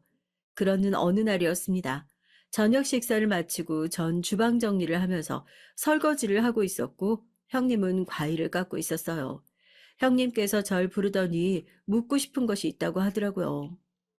동서, 내가 들었는데 진짠가 싶어서 확인을 좀 해보려고. 동서 술집에서 일한다고 하던데 정말이야? 아, 술집이긴 술집이죠. 작년까진 와인바에서 일하다가 지금은 동네 작은 가게를 냈어요. 분점 같은 건데 사장님께서 도와주셔가지고요. 와인바는 뭐 술집 아닌가? 그나저나 동네에 있다고? 여기? 네, 어쩌다 보니까 그렇게 됐네요. 분점 찾다 보니까 이 동네가 마음에 드셨나 보더라고요. 그런데 형님, 그건 왜 물어보세요? 형님은 당혹스럽단 표정으로 절 보시더니 고개만 저으시곤 입을 꾹 다무셨어요. 제가 그 뒤로 여러 얘기를 꺼냈는데 형님은 한 번도 반응을 보이지 않으셨죠. 마치 제가 투명 인간이라도 되는 것처럼 시선조차 주지 않으시더라고요. 기분이 나빴습니다. 아니, 제가 무슨 실수를 한 것도 아닌데 갑자기 냉랭하게 나오는 이유를 아무리 생각해도 모르겠더라고요. 전 급기야 제가 실수한 것이 있느냐고 물었지만 그 질문에도 돌아오는 대답은 없었어요. 저도 기분이 상해서 입을 꽉 다물곤 빠르게 설거지에만 집중을 했죠. 전 형님이 가신 뒤에도 자꾸만 그때의 상황이 떠올라서 한동안 스트레스가 심했어요. 그냥 모르는 척 하고 싶었지만 도저히 안 되더라고요. 남편에게도 얘기를 했는데 남편도 잘 모르겠다고 이상하다고 하더군요. 하지만 그 이유를 아는 데는 그리 오래 걸리지 않았습니다. 형님께서 갑자기 전화가 오셔서 밖에서 좀 보자고 하시더라고요. 전 점심시간에 형님 회사 근처로 가면 되느냐고 물었는데 형님께서 절대로 안 된다고 하시면서 주소를 보내줄 테니 그곳으로 오라고 했어요. 전 무슨 소리를 하려고 저러나 궁금했지만 도저히 감이 잡히질 않았죠. 약속 장소가 다가올수록 긴장이 됐는데 전 형님이 말씀하신 대로 가장 구석 자리에 자리를 잡고 형님을 기다렸습니다. 분명 1시까지 오라고 하셨는데 2시가 되도록 형님은 나타나지 않으셨어요. 전화를 걸어 봤는데도 바로 부재중으로 넘어가더라고요. 메시지를 보내도 답이 없고 그냥 일어나서 가버릴까 했는데 그래도 조금만 더 하다가 1시간이 넘어가고 있었죠. 2시 30분쯤 됐나 도저히 못 참고 가야겠다 싶어서 자리에서 일어났는데 형님이 등장하시더군요. 전 사람을 1시간 30분이나 기다리게 했으면 사과라도 할 줄 알았는데 형님은 바빠서 약속을 잊었다는 말도 안 되는 소리를 하며 태연하게 자리를 잡고 앉더라고요. 전 너무 어처구니가 없어서 바로 반응도 못하고 가만히 서 있기만 했어요. 형님은 턱으로 자리를 가리키며 바쁘니 빨리 앉으라고 재촉했습니다. 그냥 그 자리를 박차고 나갔어야 됐는데 전 바보같이 또 자리에 앉아 형님을 바라봤죠. 형님은 간단하게 본론만 얘기하겠다고 하더니 정말이지 충격적인 요구를 하더라고요. 지금 제 얘기를 듣고 계신 분들은 어떤 얘기를 하셨을 것이라고 상상하시나요? 전 예물과 관련해서 얘기를 하시거나 아니면 시부모님을 모시는 문제에 대해 말할 거라고 생각했거든요. 당시 전 시부모님과 함께 살고 있었어요. 따로 나가 살 생각을 안 해본 건 아닌데 그래도 두 분과 함께 지내는 게 좋아서 고집을 부려 버티고 있던 중이었답니다. 그런데 형님께서 하시는 말씀은 제가 예상했던 것, 그 어느 것과도 비교가 되지 않았죠. 우리 결혼식 날 말이야. 동서 안 왔으면 좋겠는데. 괜찮지? 네? 아, 저더러 결혼식에 오지 말라니 그게 무슨 말씀이세요? 집안 행사인데 당연히 저도 참석해야죠. 내 결혼이잖아. 난 완전 무결한 결혼을 원하거든. 그 어떤 오점도 내 결혼에 있도록 하고 싶지가 않아서 그래. 단조로운 음성으로 노래하듯 말하는 형님을 보는데 머릿속이 하얗게 되더라고요. 형님의 말은 제가 결혼식에 참석하면 본인이 꿈꾸는 완전 무결한 결혼에 문제가 생긴다는 소리잖아요. 말 그대로 제가 오점이나 오염 물질인 듯이 말하고 있었죠. 착각이겠지 싶어 다시 물었지만 돌아오는 대답은 그대로였습니다. 오히려 왜 한 번 만에 못 알아듣고 묻느냐고 책망하는 눈빛을 보내고 있었어요. 형님, 제가 참석하면 부끄럽다는 말로 들리는데요? 맞아. 내 결혼식에 동서는 어울리지가 않아. 동서 하나 때문에 내 결혼식 품격이 떨어지게 둘 순 없잖아. 아니, 제가 뭘 했다고 저 때문에 결혼식 품격이 떨어진다고 하시는데요? 제가 뭘 했다고요? 지금 내 결혼식에 술집 여자가 드나드는 꼴을 보라는 말이야? 전 멍해졌어요. 술집 여자라니. 술집에서 일하는 것도 맞고 그 술집을 운영하고 관리하는 여자인 것도 맞지만 형님이 말씀하시는 술집 여자는 제가 말하는 것과 그 결이 다른 것 같잖아요. 형님은 절 마치 룸사롱에서 불법적인 활동을 하는 여자들 중 하나인 것처럼 말을 하고 있었습니다. 남자들을 유혹해서 불륜이나 저지르는 그런 여자들 말이죠. 전 자신 있게 제가 일하는 곳이 형님이 생각하는 술집과 전혀 다르다고 말했어요. 정식 소믈리에가 있는 와인바에서 일하고 있으며 새로 관리 중에 있는 술집도 칵테일 전문점이라고 말했죠. 하지만 형님은 단호했습니다. 내 기준엔 다 똑같은데 동선 뭐가 그렇게 잘났다고 구별해서 얘기를 해? 다른 사람 술 채워주는 거 똑같잖아. 아니야? 형님, 어떻게 그런 말씀을 하세요? 저도 전문직이에요. 소믈리에 자격증 땄고 바텐더 자격증도 있고요. 그래서 다시 말하지만 그런다고 해서 동서가 술집에서 일하는 사실이 바뀌는 건 아니잖아. 더 이상 긴 말 하고 싶지 않으니까 내 결혼식엔 안 오는 걸로 알고 있을게. 형님은 무슨 선고를 하듯 말하고 나가버렸어요. 전 혼자 카페에 앉아 멍하게 천장만 바라보고 있었죠. 방금 무슨 일이 있었는지 모든 것이 꿈만 같았습니다. 전 몸이 아프다고 말하곤 집으로 들어갔어요.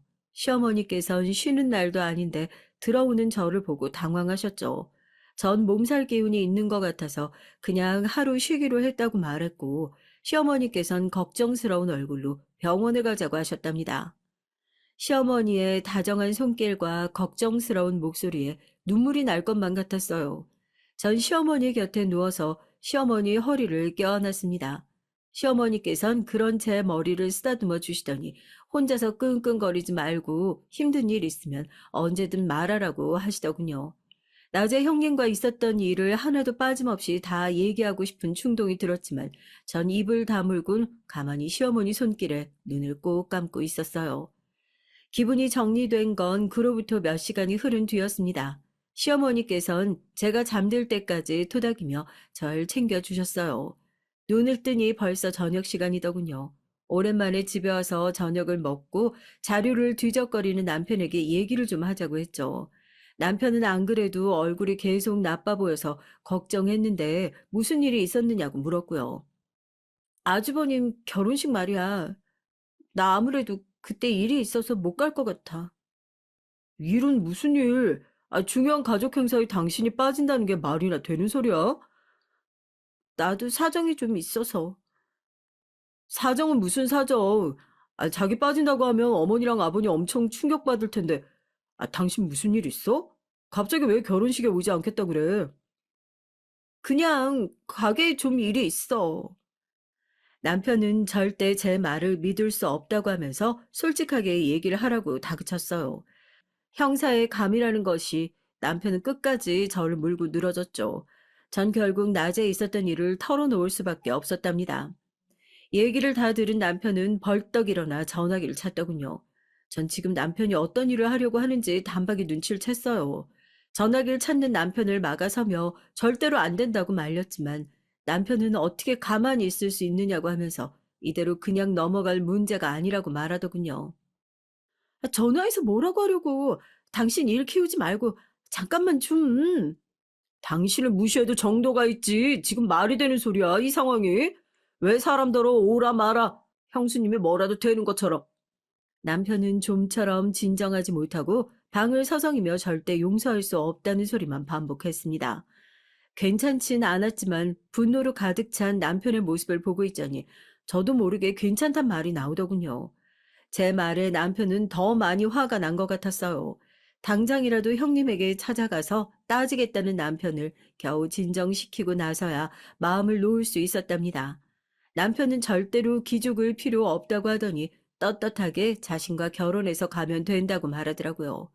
전 남편의 그런 모습에 살짝 위안을 받았어요. 그래도 내 편이 여기 있다는 그런 느낌이요.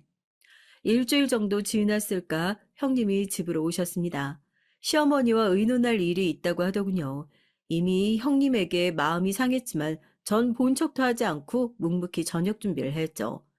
형님은 자신이 제게 무슨 소리를 했는지 까맣게 잊은 사람처럼 아는 척을 해오는데 어이가 없더라고요. 제가 반응이 없자 시어머니께서 둘 사이에 무슨 문제라도 있냐며 물어보셨지만 전 대답하지 않았어요. 저녁 식사를 마치고 형님과 시어머니께서 얘기를 나누시는데 남편이 들어왔더라고요. 피곤한 얼굴로 들어온 남편은 형님을 보자마자 눈에 불꽃이 튀는 것처럼 반짝이더군요. 그리곤 제가 말리기도 전에 형님을 부르며 거실에 자리를 잡았습니다. 얘기를 나누던 형님과 시어머니도 TV를 보고 계시던 시아버지도 남편의 큰 소리에 당황하신 눈치였고요. 형수님, 이번 결혼식에 저희 부부더러 오지 말라고 하셨다죠? 네? 서방님 무슨 소리세요? 제가 언제 그런 말을 했다고. 완벽한 결혼식을 위해서 우리 부부는 안 왔으면 좋겠다고 하셨다면서요? 제가 그 소리를 듣고 얼마나 섭섭하든지 아무리 그래도 그렇지 동생더러 형의 결혼식 오지 말라고 말씀하시는 건 좀 너무한 거 아닙니까? 그게 무슨 소리냐? 큰애야? 너 정말 둘째더러 결혼식에 오지 말라고 했어? 어머니, 그게 아니라, 저는 그저, 말 돌리지 말고 똑바로 얘기해봐. 정말 오지 말라고 한 거야? 남편의 말 한마디에 초토화가 된 거실에서 형님은 어쩔 줄 몰라 하면서 절 바라보더군요.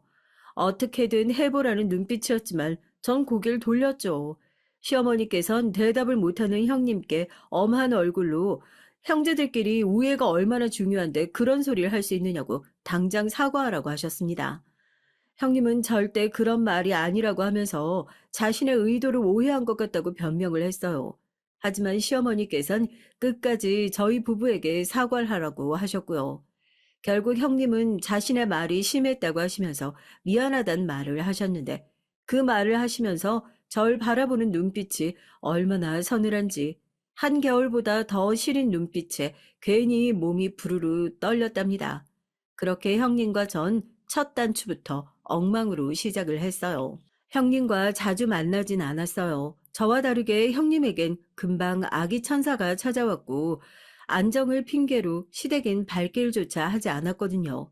다행이었죠. 서로 얼굴 봐서 좋은 소리 나올 사이는 아니었으니까요.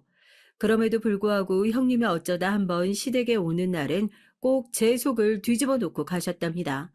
임신 6개월 정도 지났을까? 입덧 때문에 고생했다던 형님은 이제 좀 좋아졌다며 시댁 제사 때 모습을 보였어요. 부른 배를 해서는 뭐 하러 왔느냐고 말씀하시는 시어머니의 표정도 무척이나 부드러워 보였고요. 형님은 임신 초기엔 너무 힘들었는데 이제 좀 움직일만 하단 소리를 하면서 배를 쓰다듬더군요. 당시 아이를 갖고 싶어서 병원을 찾아다니며 노력 중이었던 전 형님이 무척이나 부러웠답니다. 동서, 아직도 병원 다녀? 무슨 소식은 있고? 아직이요. 저희 마음대로 되는 일이 아니다 보니까 쉽지 않네요. 동서가 몰라서 그렇지 임신해서 좋을 거 하나 없어. 내 몸이 내 몸 같지 않아서 불편한 것들이 얼마나 많은데. 형님은 빨리 산딸이 돼서 출산을 하고 싶다고 말하며 점점 무거워지는 몸이 불편해 죽을 것 같다고 하더라고요. 눈치가 없는 건지 아니면 절 놀리고 싶은 마음인지 모르지만 제가 뭐 때문에 고민인지 뻔히 아는 사람이 그렇게 얘기를 하자 짜증이 밀려왔습니다. 형님은 그것만으론 부족하다 싶었는지 한마디를 거들더군요. 그리고 애들 머리는 엄마를 따라간다잖아. 동서 닮은 애가 세상에 나온다고 할지라도 어디 밥 벌어먹고 살겠어? 머리가 나빠 뭐 하나라도 제대로 할 수 있겠냐고. 형님, 방금 뭐라고 하셨어요? 밥 뭐요? 어떻게 그런 말씀을 하세요? 아, 내가 뭐 틀린 말 했어? 동서 닮으면 술집 여자밖에 더 되겠냐고. 전 이성이 뚝 하고 끊어지는 기분이 들었죠. 전 형님께 임산부가 마음을 곱게 써야지 뱃속에 애가 다 듣고 있지 않겠냐며 소리를 질렀습니다. 형님은 태어난 얼굴로 사람을 가려야 한다는 걸 미리부터 배우게 될 테니 오히려 교육적이라는 헛소리를 하더라고요. 솔직히 형님이 임산부만 아니었으면 전 머리채를 붙잡고 이리저리 휘두르고도 12번은 휘둘렀을 거예요. 전 아직 시어머니께서 집에 계시다는 것에 심호흡을 하고 흥분을 가라앉혔습니다. 그렇게 따지면 글쎄요. 형님 뱃속에 있는 그 아이도 평탄한 인생 살긴 글렀네요. 형님 같은 상황 파악 못하고 필터 없이 말을 내뱉는 엄마를 뒀으니 애가 얼마나 고생을 하겠어요? 주변 사람 눈총이나 사면 샀지. 벌써부터 고생길이 훤하겠어요. 뭐? 아, 동서 지금 뭐라고 했어? 제가 어디 틀린 말 했나요? 솔직히 형님께서 내세우실 게 뭐가 있어요?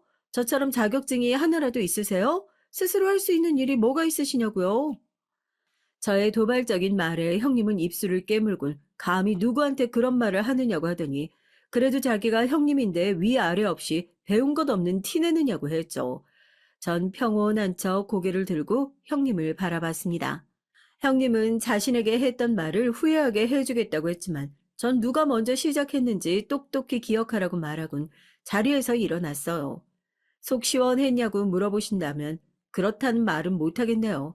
형님의 그 유치함에 놀아난 것 같아 기분이 좋지는 않더라고요. 솔직히 아이에겐 아무런 잘못이 없잖아요. 그런데 아직 태어나지도 않은 아이를 대상으로 그런 말을 했다는 게 살짝 반성이 되더라고요. 그래도 형님의 그 뻔뻔한 목소리를 떠올리며 제가 잘못한 건 없다고 스스로에게 주문을 걸었답니다. 산딸이 지나고 형님은 건강한 남자아이를 출산했어요. 아주버님의 판박이나 다름없는 아이를 보는데 어느 정도 포기했다 생각했던 제 마음이 다시금 아이를 갖고 싶다는 욕심이 차오르기 시작했죠. 하지만 저희 부부에겐 아이가 허락되지 않더라고요. 그러면서 남편은 유기견 2마리를 집으로 데려왔습니다. 앞으로 우리에겐 자식이나 다름없다고 하면서 말이죠. 원래 동물을 싫어하는 편이었던 전 남편이 데려온 아이들이 마땅치 않았어요. 선뜻 눈길이 가지 않았죠. 하지만 반려견들의 애교에 결국은 문을 열고 진짜 제 자식이다 생각하면서 애지중지 키웠답니다. 시부모님께서도 반려견을 보시곤 아주 듬직하다고 하시면서 부쩍 좋아하셨어요. 하지만 형님은 달랐어요. 혈통도 정확히 알 수 없는 이런 개를 집으로 들이시면 어떡해요, 어머니. 우리 기찬이도 있는데 애기 있는 집에 계란이 개털 날려서 우리 기찬이 코나 입에 들어가면 어떻게 하라고요. 반려견이랑 함께 자란 아이들이 정신적으로 더 안정된다는 얘기 못 들어보셨어요? 그리고 혈통이 뭐가 그렇게 중요하다고요? 이게 다 동서 때문이잖아. 아, 동서가 애만 가졌어도 서방님이 걔를 집에 데려오셨겠어?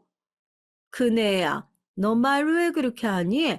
안 내 집에서 내가 개 키우겠다는데 네가 무슨 자격으로 그런 말을 해? 형님의 말에 시어머니께서 버럭 소리를 지르셨죠. 처음이었어요. 웃으면서 달래듯이 조용조용 말씀하시던 시어머니께서 이렇게 버럭 하실 줄은 꿈에도 몰랐거든요.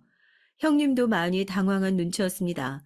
형님은 떨리는 목소리로 시어머니를 부르며 기찬이 건강이 걱정돼서 자기도 모르게 말이 나왔다며 죄송하다고 사과를 하셨죠. 하지만 시어머니께선 차가운 말투로 기찬이 건강이 걱정되면 딱 거기까지만 했어야 한다며 거듭 화를 내셨습니다. 그리고 그렇게 기찬이가 반려견이랑 있는 것이 걱정이 되면 앞으로 집에 올 필요 없다는 소리까지 하셨죠. 주변 공기가 삽시간에 얼어붙어 버렸습니다. 형님은 어떻게든 상황을 넘기고 싶어 했지만 소용없었어요. 시어머니의 강경한 태도가 약이 되긴 했는지 형님은 그 뒤로 말씀을 무척이나 조심스럽게 하시더군요. 특히 시어머니께서 앞에 계시면 제게 말을 하는 것도 조심스러울 정도였어요. 저야 스트레스 받을 일이 줄었구나 싶어 좋았죠. 형님과는 그 뒤로도 많은 부대낌이 있었습니다. 그나마 다행인 점이 딱 하나만 있다면 8년 정도 형님네가 해외로 나가 있었다는 사실이에요. 원래 우체국에서 일하던 아주버님은 형님과의 결혼을 기점으로 우체국을 그만두고 형님네 집안의 회사로 들어갔거든요. 동남아시아가 주된 활동 무대이다 보니 해외 일정이 많더라고요. 결국 태국에서 8년 정도 나가 있으셨죠. 1년에 한 번 형님을 볼까 말까 할 정도로 지내다 보니까 형님에 대한 저의 원망이나 경계심이 많이 줄더라고요. 물론 한 번씩 동선 자식이 없어서 모르겠지만 이란 말로 시작할 때면 잠을 못 이룰 정도로 화가 났어요. 형님이 그렇게 제 마음을 난도질하고 나면 하루 종일 우울해서 축 처져 있었죠. 괜히 남편에게 화를 내기도 하고 다른 사람들은 근처도 못 올 정도로 예민하게 굴기도 했고요. 그래도 남편과 반려견 덕분에 이겨낼 수 있었습니다. 하지만 큰아이의 학교 문제로 형님네가 다시 한국으로 들어오면서 사건이 터지고 말았어요. 정말 최악의 사건이었습니다. 형님이 한국으로 들어오신 뒤 전 되도록 얼굴 보지 않으려고 노력했어요. 무슨 소리로 제 속을 뒤집을지 생각하면 피가 거꾸로 솟는 기분이었거든요. 하루는 제가 집에서 쉬고 있는데 기찬이가 학교를 마치고 시댁으로 왔더라고요.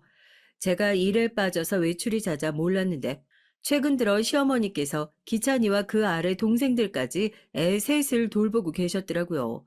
형님은 도대체 뭐 하기에 애들을 다 시어머니께 맡겨둔 것이냐고 물었지만 시어머니도 잘 모른다고 하시더라고요.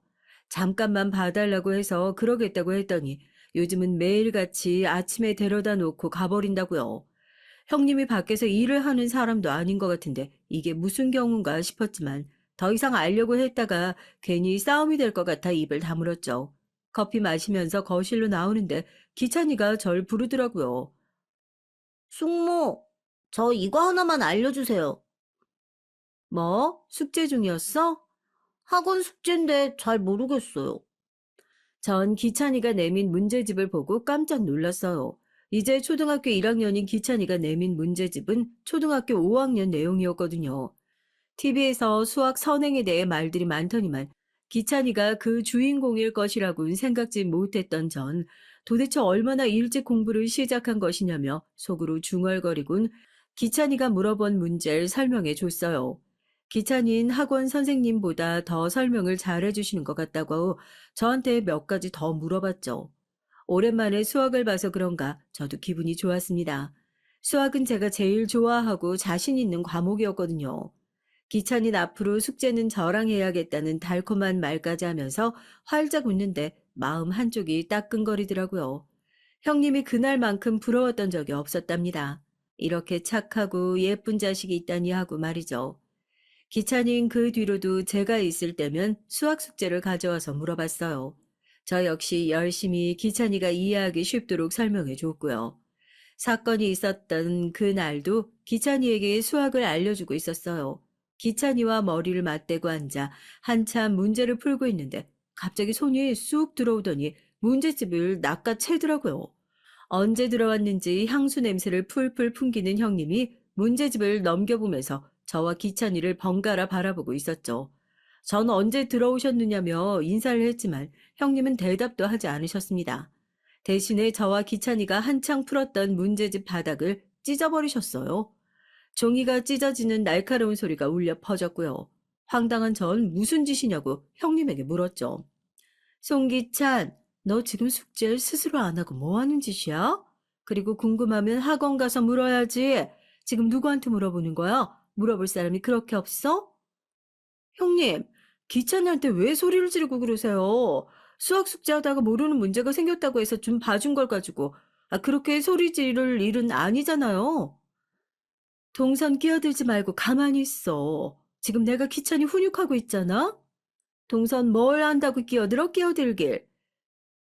이게 무슨 훈육이에요, 억지지?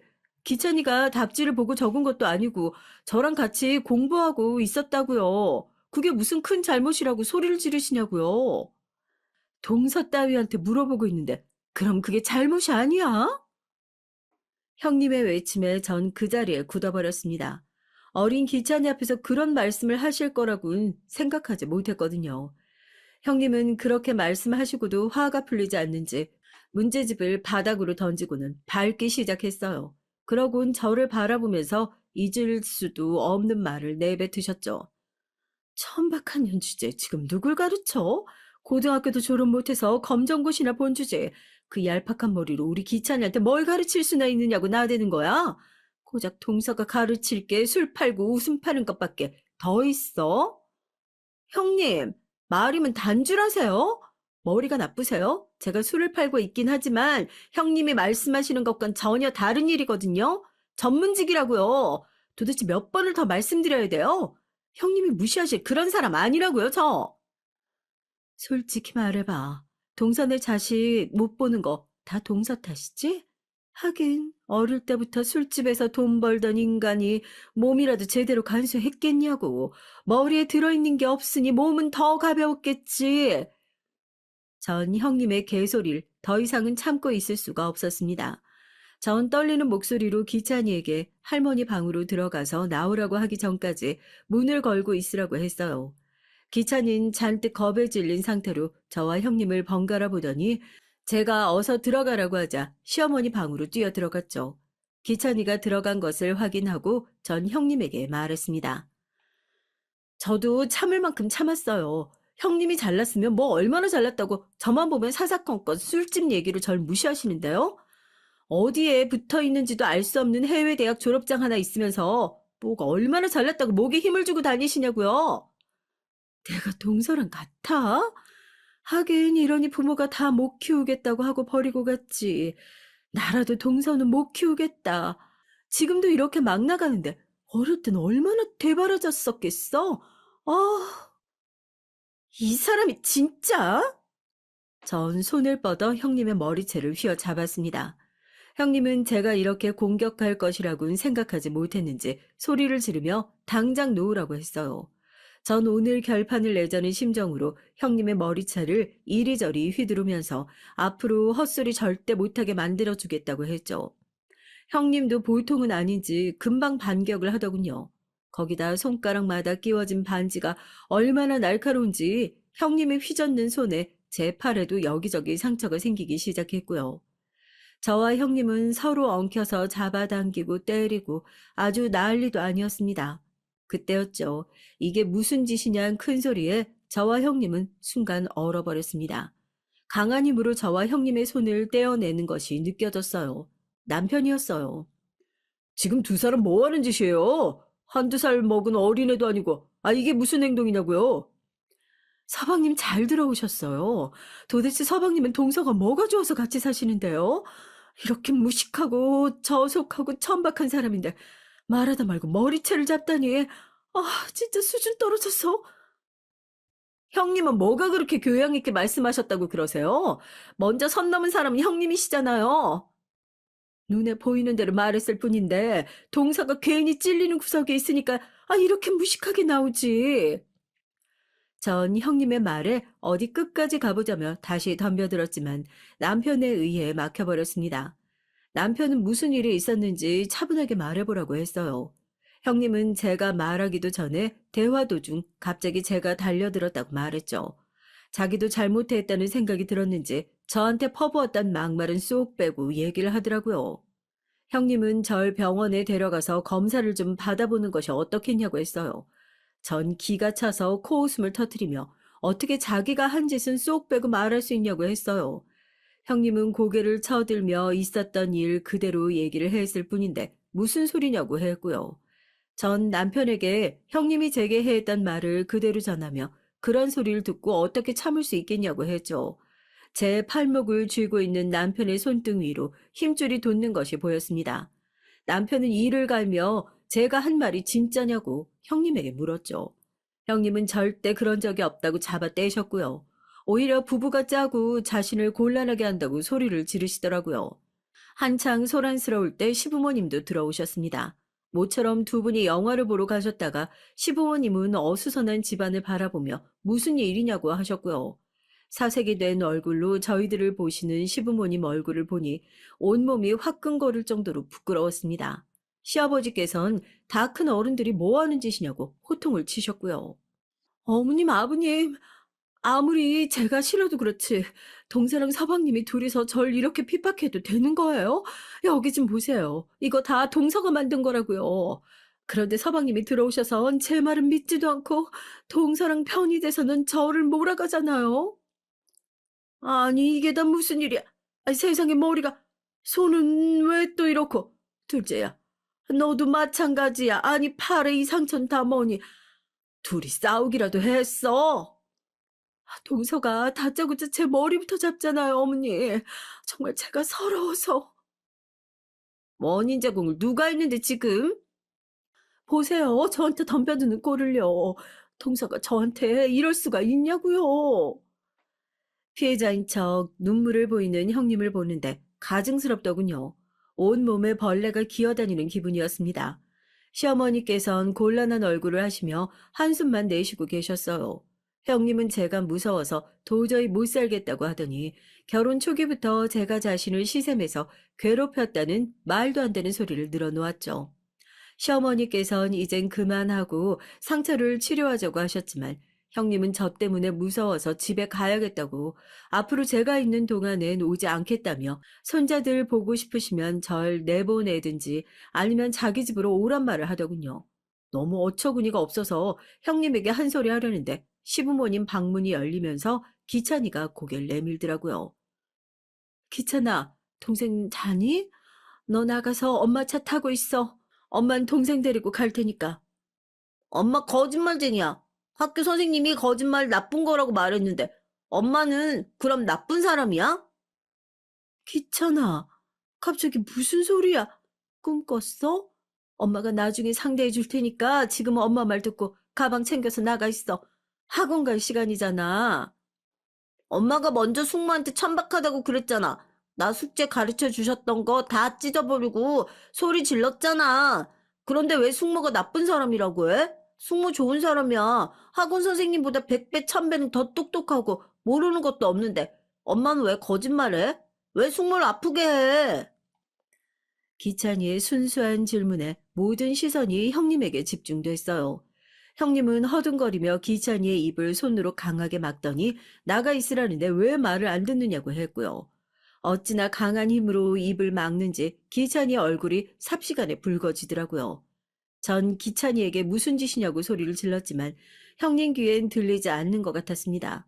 억센 힘으로 기찬이를 밖으로 밀어내는 형님을 막기 위해 나서려는데 저보다 남편이 한 발 빠르더라고요. 잽싸게 형님의 손목을 낚아챈 남편은 어딜 빠져나가려고 하느냐고 외쳤고 발버둥을 치는 형님을 단박에 제압했어요. 배탈한 형사 앞에서 형님은 종잇장처럼 이리저리 휘둘릴 수밖에 없었고요. 전 기찬이를 서둘러 안아 들었습니다. 기찬이 말이 다 사실이냐? 그네 너 정말 그렇게 말했어? 정말 애가 보는 앞에서 책을 찍고 소리 질렀냐고? 아버님, 그건 기찬이가 동서한테 사주를 받고 말도 안 되는 소리를 해. 저 어린 것이 사주를 받다니 지금 장난해? 내가 전에도 말했잖니. 서로 말 조심하고 살자고. 그런데 그걸 아직도 못 고치고 애 앞에서 아이고. 시부모님께선 길게 한숨을 내쉬셨어요. 안에선 기찬이 동생들이 우는 소리가 밖으로 새어 나왔고요. 시어머니께선 허둥거리며 방으로 들어가셨고 전 기찬이에게 들어가서 기다리라고 말했습니다. 남편은 기찬이가 들어간 걸 확인하고 나서야 형님의 팔을 놓아줬죠.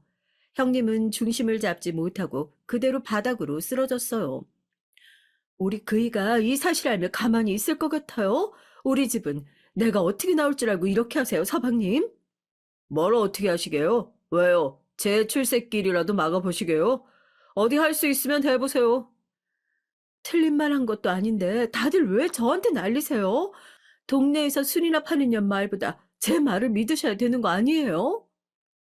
형님의 말에 시아버지께선 충격을 받으신 것 같았습니다.